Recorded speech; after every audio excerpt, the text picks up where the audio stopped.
Okay, I think we're live.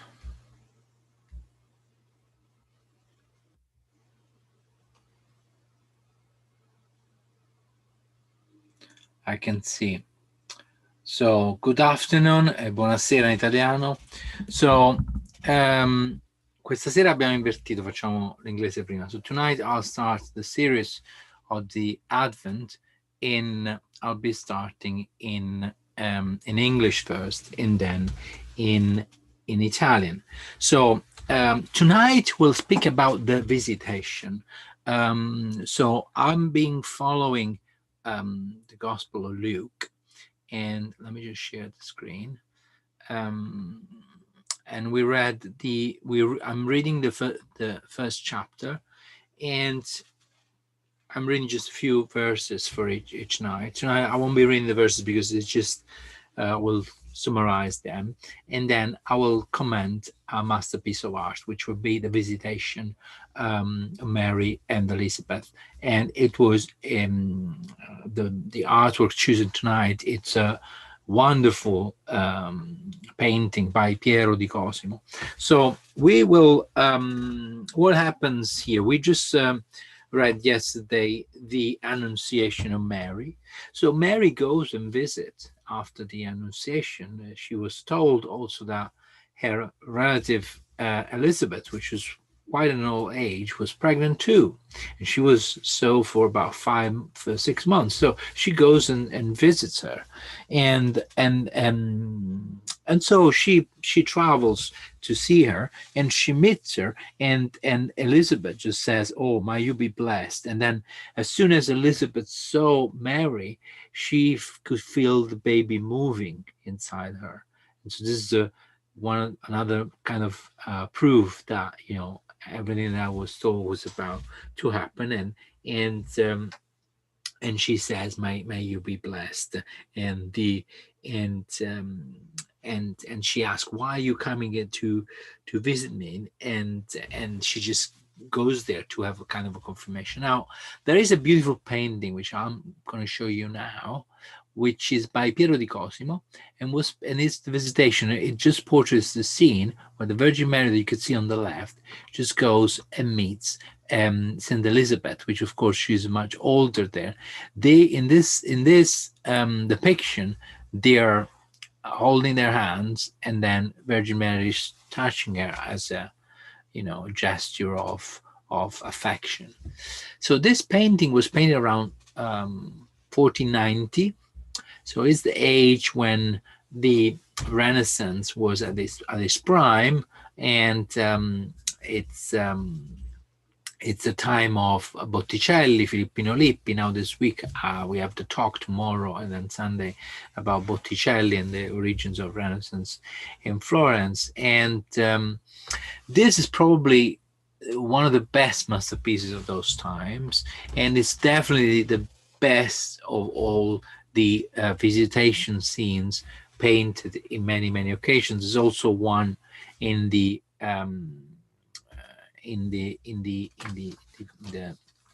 chapel painted by Ghirlandaio that we saw the other day.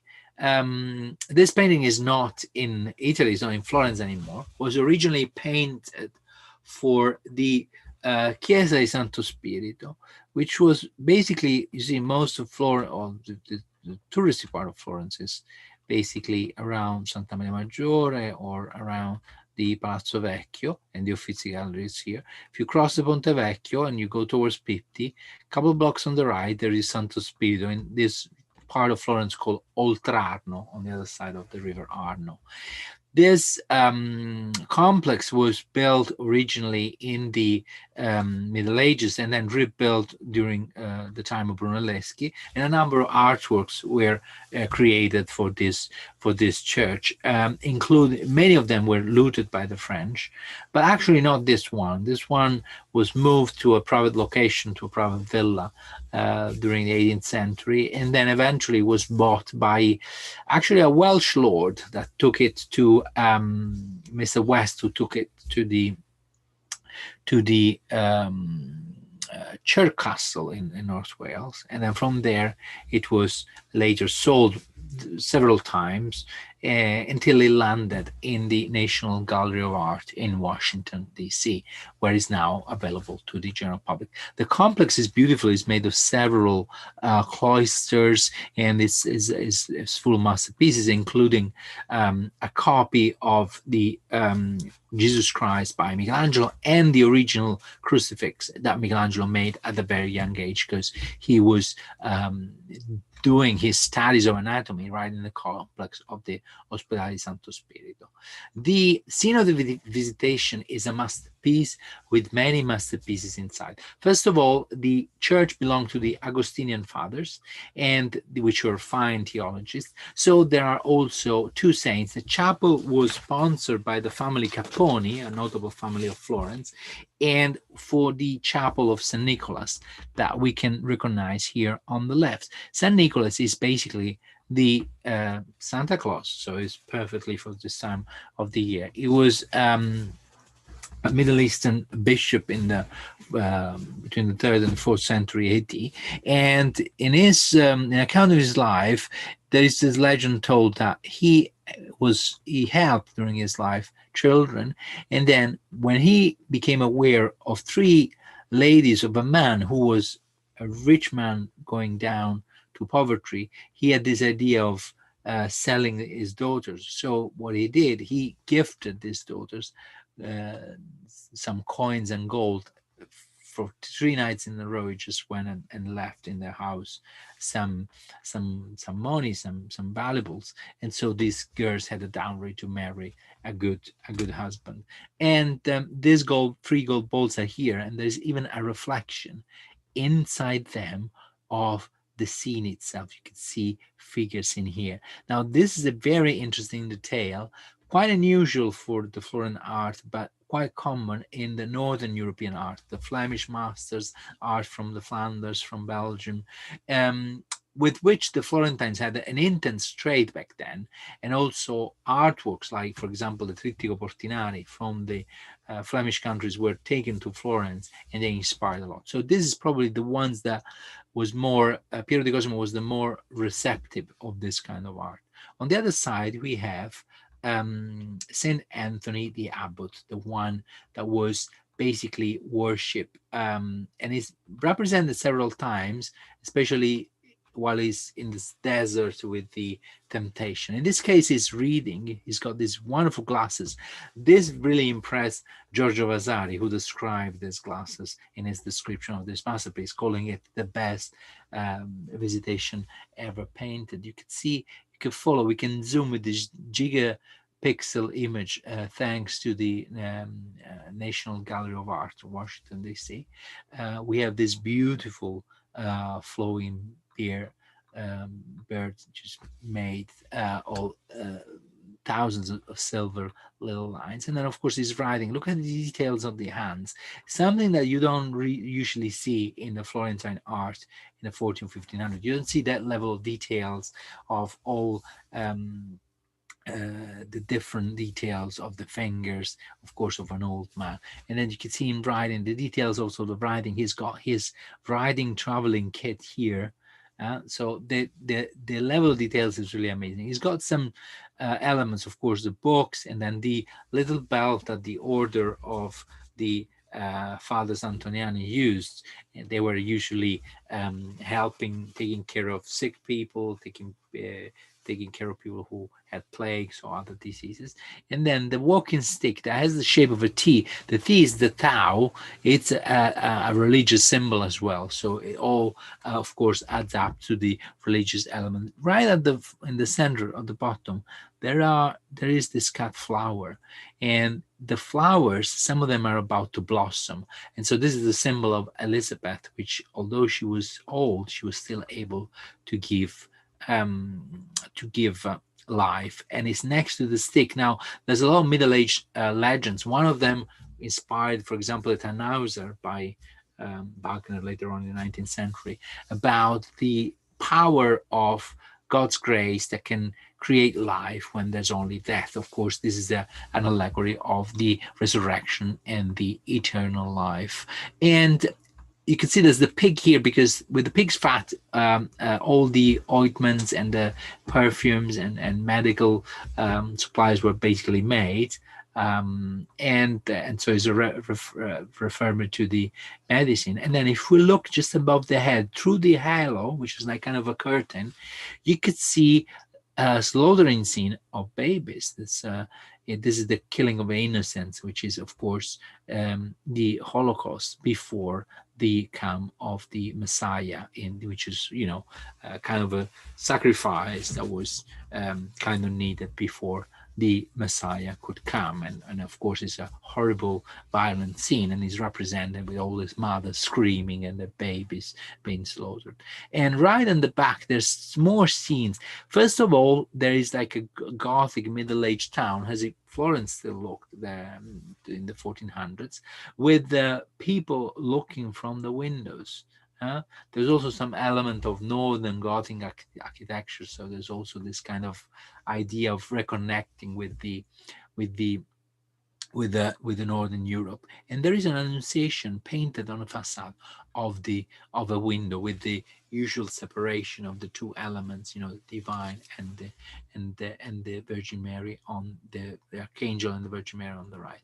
The scene is amazing in the way the hands of the Virgin Mary are a masterpiece of grace that reminds us a lot of Botticelli, and of course Filippino Lippi and other contemporary artists, that kind of grace. But the hands with all these wrinkles, and the face of the older Elizabeth also is a beautiful natural expression. And there is this expression of connection between the two, the old and the young. The John the Baptist, which symbolize also the fulfillment of the Old Testament, and Virgin Mary, which is the new era that will come with the Messiah. And the Advent is all about this, about the anticipation of this event that will change history forever, which it did.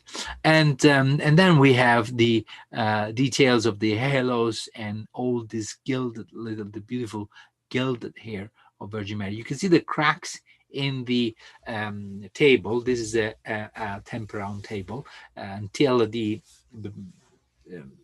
first quarter of the 1500s.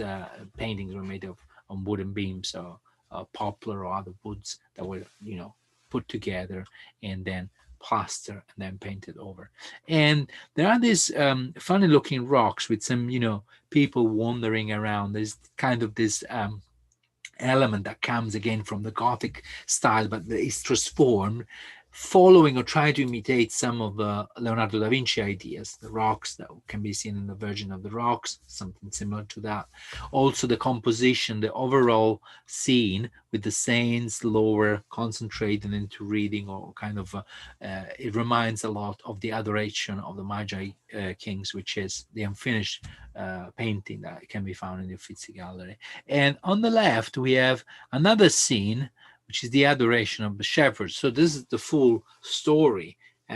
There is the Annunciation, the Visitation, the Adoration of the Shepherds, the killing of the innocents. So there's basically the whole story of salvation, the whole story of Mary there in just one painting, in a way that you have really to look for it, because the two figures, which are quite statuary, there is a very good display of the figures in the space. There is this he already mastered the perspective. In fact, the buildings are in perspective, and the perspective goes central into the two hands shaking, which was the way the Romans used to say hello.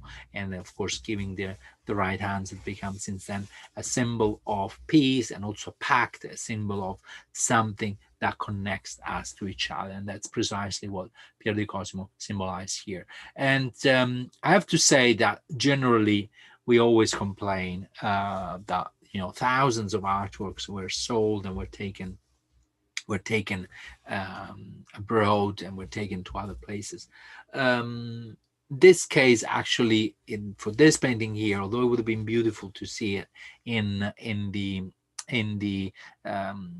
Chiesa di Santo Spirito in Florence, it would have probably ended up in the Uffizi Gallery would have ended up with many hundreds of other paintings with crowds. And I think the National Gallery in Washington does a wonderful job in promoting and making available. Especially, they have this wonderful, on their website, they have this wonderful gigapixel image where you can actually go dive inside the painting and see certain details that are mind-blowing and are not even available, you know, in real person. If you get there, you can get too close, you can't really see it with this level of details. This is really, really amazing. Okay, so thank you. I'll do another one tomorrow. I can't do these talks at the same time, but this will be posted again in about 10 days. So I'll do one every day now until the 14th of December in English and in Italian, and then we'll start again I will post them again until Christmas. So it'll be another Christmas series, the recording of that, while this one is a live show. Thank you very much for following. Stay tuned, because I just closed this one. In 1 minute I'm going to start the Italian one. Ciao.